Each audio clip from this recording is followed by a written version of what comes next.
Abu Dhabi ഷവാമേക് സ്ട്രീറ്റിൽ കാറിന്റെ cruise control തകരാറിലായ ഡ്രൈവറെ അബുദാബി പോലീസിന്റെ സമർത്ഥമായ ഇടപെടലിൽ രക്ഷപ്പെടുത്തി. അർദ്ധരാത്രി ഡ്രൈവർ ഷഹാമ ഭാഗത്തേക്ക് പോകുന്നതിനിടെയാണ് സംഭവം. അർദ്ധരാത്രിയിൽ നടന്ന രക്ഷാപ്രവർത്തനം ക്യാമറയിൽ പതിഞ്ഞിരുന്നു.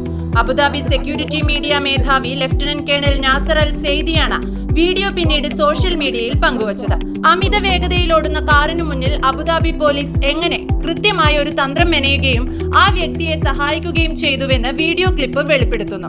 വീഡിയോയിലെ ആൾ തന്റെ മുന്നിൽ ഒരു പോലീസ് ഉദ്യോഗസ്ഥനുമായി ഫോൺ കോളിൽ അറബിയിൽ നിർദ്ദേശങ്ങൾ കേൾക്കുന്നത് കാണാൻ സാധിക്കും. തകരാർ സംഭവിച്ച വാഹനത്തിന് മുന്നിൽ പോലീസ് കാർ നിലയുറപ്പിച്ചു നിർത്താൻ ശ്രമിച്ചു. പക്ഷേ കാറിന്റെ വേഗത കുറയുന്നതിന് പകരം വർദ്ധിച്ചപ്പോൾ സാഹചര്യം കൂടുതൽ വഷളായി. ഇത് കാർ ഉടമയെ കൂടുതൽ സമ്മർദ്ദത്തിലാക്കി. നിരന്തരമായ ശ്രമങ്ങൾക്ക് ശേഷം പോലീസ് കാറിനുമേൽ കൂടുതൽ സമ്മർദ്ദം ചെലുത്തി.